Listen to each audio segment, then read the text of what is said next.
This afternoon, my husband casually mentioned that my mom is moving in and instructed me to get all my things out of the room and into the yard before then. I was taken aback, sitting on the couch reading the newspaper, and nearly dropped a plate while doing the dishes in the kitchen. His remark was so unexpected and nonchalant that I was left dumbfounded. Confused, I asked him to clarify. "What do you mean?" He looked at me with a hint of frustration, gripping the newspaper tighter. "Don't you get it? Let me make it simple for you. My mom is moving in. We need the room you're using because she'll need it. So move your stuff to the yard." I was stunned. He had never mentioned this before, and I wished he had at least discussed it with me beforehand. Still, I didn't argue. I just nodded and said, "Okay, I'll move everything out." "Good," he replied. "Make sure you do it quickly. Now you'll have a chance to learn some housekeeping skills for Mom." I was speechless. I knew he was close to his mother, but this felt like an extreme measure. I must have been too shocked to respond. It was clear he had asked her to move in without prior notice, and the suddenness of it all left me feeling helpless. With a forced smile, I agreed. "Got it, I'll get everything out." As soon as the conversation ended, I pulled out my smartphone and made a call. I wasn't going to let this go unaddressed. My husband looked at me, puzzled. "Who are you calling?" he asked, but I didn't bother explaining. "Hey, I'm back," I heard a voice call out as soon as my husband Tom returned from work. Tom and I had been married for 2 years. We met shortly after I graduated college and started working for an apparel company, and we quickly fell in love and married. "Welcome home," I greeted him, rushing from the living room to the entrance. "How was your day? What about dinner?" It was a routine I followed to avoid upsetting my domineering husband. "I'm starving. Let's eat first," he said, and I hurried to prepare dinner. "Grilled fish tonight. Looks delicious. Let's eat while it's still hot." We had a pleasant dinner and conversation, but things shifted when I brought up a thought I'd been having. I've been thinking about going back to work soon. We don't have kids yet, and our savings are dwindling. Tom's calm demeanor changed instantly. "Why would you want that?" he asked sharply. "I just think it might help if we increase the household budget a little. That way, I wouldn't need to work," I explained. "Are you saying my income isn't enough?" he snapped. "That's not what I meant at all," I defended. "I'm just suggesting that if the budget were slightly better, I wouldn't need to go back to work." Tom responded curtly, "I give you $250 every month. Isn't that enough?" I had always intended to continue working, but the conversation took a turn I hadn't anticipated. Before we got married, I had made it clear to my husband that I wanted to have children. He didn't agree, preferring that I focus on staying home. The monthly allowance he provided was just $250, which was unrealistic even though we lived in a house inherited from my late grandfather with no mortgage.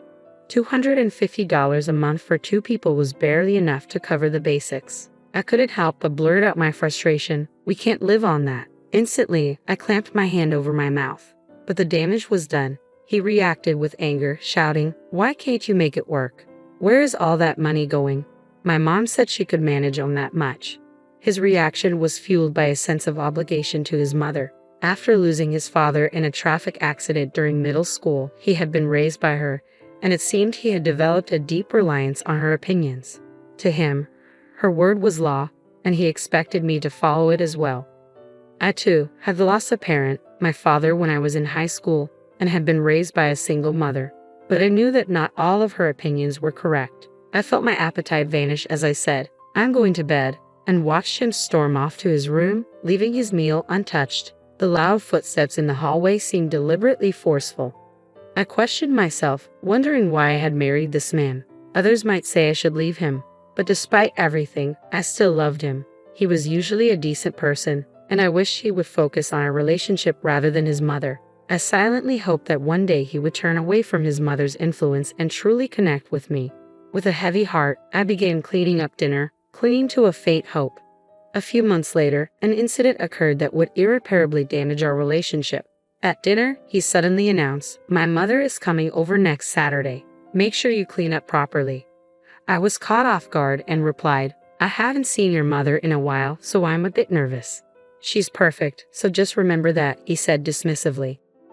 I disliked my mother-in-law, and his casual tone only added to my frustration. I hadn't seen her since our wedding, and her condescending behavior and the dissatisfaction she expressed towards me were unforgettable. I recalled her words when I first visited their home for the wedding introduction. So, you're the one engaged to my son? You seem quite dull. Are you sure you're suitable to marry him? Back then, I managed to laugh it off, but hearing such a comment directly from her, someone I had just met, left a lasting scar on my heart. I never imagined that such a mother-in-law would come to my house. My husband seemed excited about her visit, cheerfully enjoying dinner while I was overcome with anxiety. My hands were trembling, and I nearly dropped my chopsticks. I was terrified of meeting her, but refusing to meet her would only displease my husband. He soon noticed my unease. Hey, you okay? You look pale. Are you feeling sick? I considered saying no, to refuse the meeting with my mother-in-law, but the words that came out were not what I felt. No, I'm fine really. I'm looking forward to her visit, I lied, not wanting to upset him. He seemed relieved. You're excited too, right? Yeah, I'm excited, I replied, though inside, I was battling my frustration at my own weakness. I forced a smile to avoid his anger and finished dinner. Thanks for the meal. I'm going to take a bath and sleep, I said. Okay, good night. I didn't want to think about the impending visit and went to bed early. Yet when I woke up the next morning, I still felt unsettled. As Saturday approached, my health seemed to deteriorate. I never anticipated that meeting her would affect me so deeply. When the day finally arrived, my husband went to pick up his mother, and I waited nervously at home, having cleaned the house meticulously. The doorbell rang in the quiet room, and I jumped up. She's here, I thought, hurrying to the door. As I opened it, I was greeted with, Yasmin, it's been a while. Yes, it has been a while, I managed to reply. But as soon as I faced my mother-in-law, my heart began to pound, and I could feel a tightness in my chest. I was frozen, standing like a statue, until my husband, who had followed behind, prompted me. What are you doing, Yasmin? If you stand there, my mother can't get in. Please let her in. Oh, sorry, I stammered, snapping back to reality. Please come in. I finally led my mother-in-law inside, my heart racing with anxiety about what she might say. The hallway leading to the living room, though short, felt endless. To my surprise, she didn't make any harsh comments as she followed me into the living room. It was cleaner than I had expected, and I thought, maybe I'll avoid any harsh remarks after all. The conversation that followed was more subdued than I anticipated. About 3 hours into her visit, the topic of my husband came up. You know, she said, I was surprised you asked Tom to give you more for living expenses. I didn't ask for more, I corrected. I just mentioned that I needed a bit extra. There's a difference. Her eyes shifted towards Tom for confirmation. That's not what Tom told me, she said, clearly seeking his support. We had indeed discussed the issue a few months ago, but I had never demanded anything. Really, Mom, it's terrible, Tom interjected. I've been giving her money every month. I can't believe this. His words hit me like a shockwave. Was he trying to curry favor with his mother? Tom says the same, she continued. You don't even have a mortgage. How much are you getting for living expenses? $250 a month, I said. Even you should understand that's not enough. You've managed a household budget and raised children yourself. You know how difficult it is to live on such a small amount. I was confident she would understand, but her reaction was unexpected. $250? You're getting that much and still asking for more? Where is all the money going? Food and daily necessities, I explained. I don't waste money. The utility bills alone are more than $250, so I've been using my savings.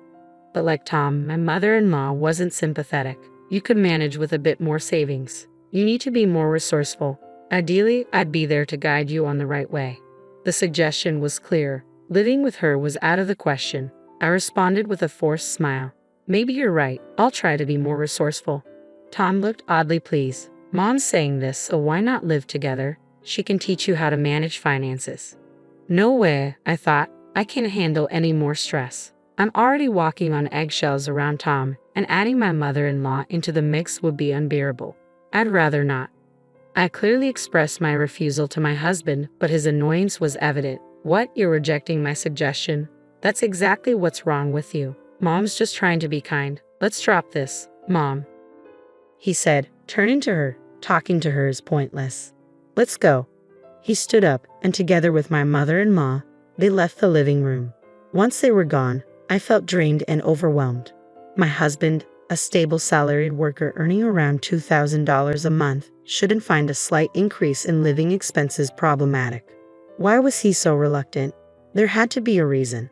Feeling unwell, I decided to take a nap. When I awoke, it was already deep into the night. What time is it? I wondered, seeing that it was past midnight. I must have slept for hours. My husband had returned and was already asleep in the bedroom, perhaps not waking me out of consideration. My body ached from sleeping on the couch, and I realized it was pointless to do anything at this hour. I crawled into bed and closed my eyes again. The next morning, my husband's announcement was unbelievable. "Mom's moving in this afternoon. By then, get all your stuff out in the yard," he said casually while reading the newspaper on the couch. I was in the kitchen doing dishes after breakfast when I accidentally dropped a plate, which shattered loudly. "Move everything out into the yard?" I asked, bewildered. I approached him for clarification. "Huh? What do you mean?" I inquired, confused.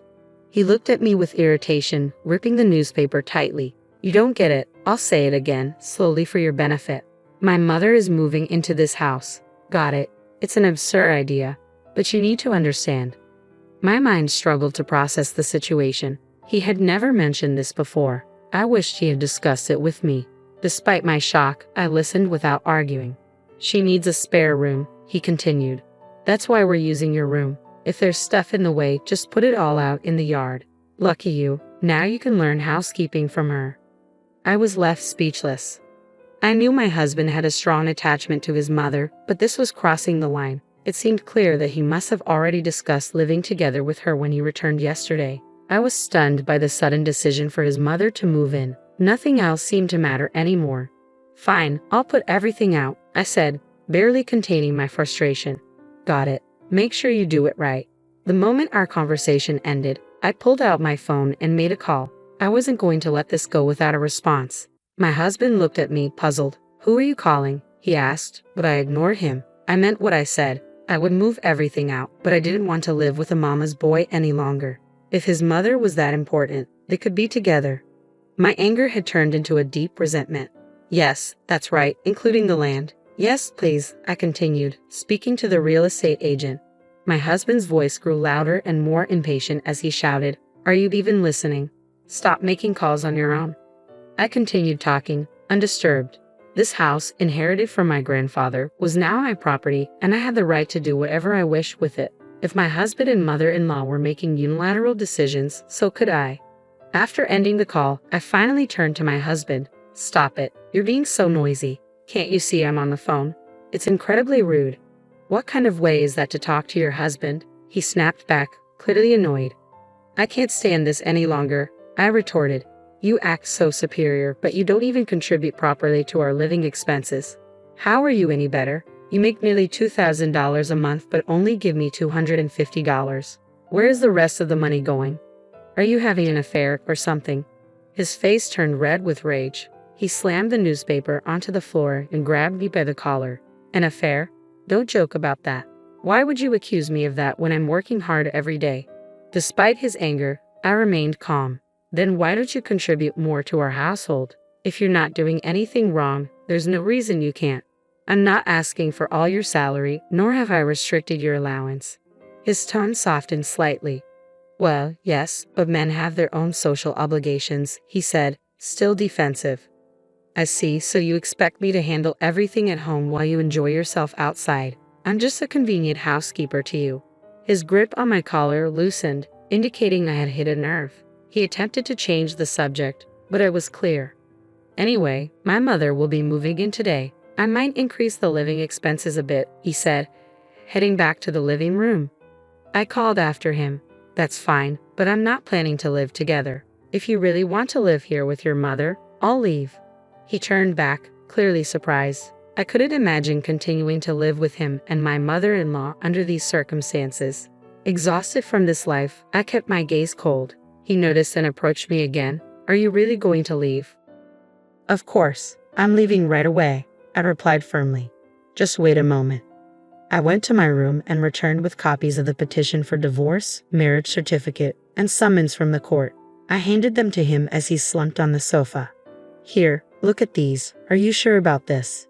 Don't come back regretting it." "I have no regrets," I said, my voice steady. "Just read it carefully and respond to the court." My determination is firm. I just want to cut ties with this mama's boy as quickly as possible. From now on, I'll leave everything to my lawyer. Well, thank you for everything, I added, preparing to leave with my belongings. There's no alimony, right? I haven't done anything wrong, I asked, making sure. Sure, that works for me, he replied, relieved. To avoid any trouble later, let's agree in writing not to divide any assets. His face softened, clearly relieved not to have to pay alimony. We signed an agreement to forgo any alimony and not to divide any property. This formalized the end of our marriage.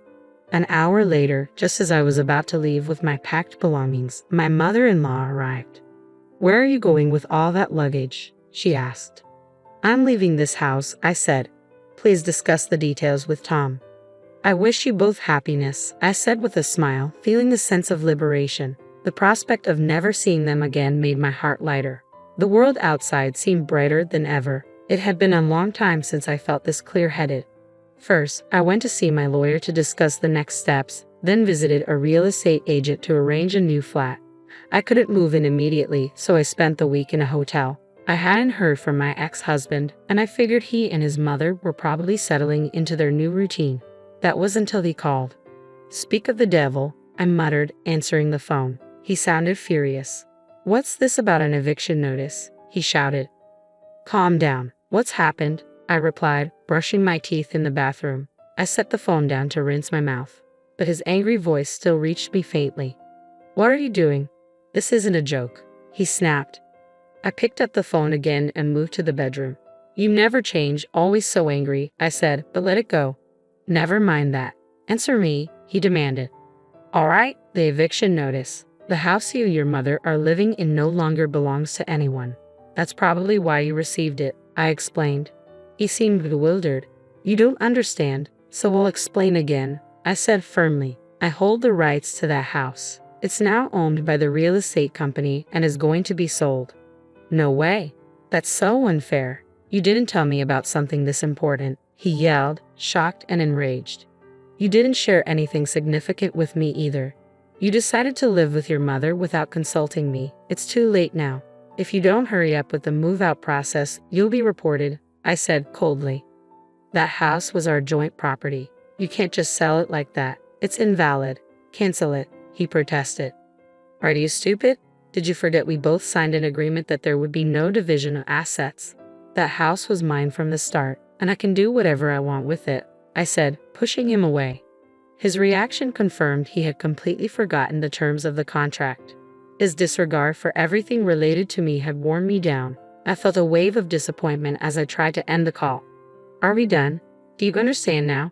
This is the last time I'm discussing this, I said, preparing to hang up.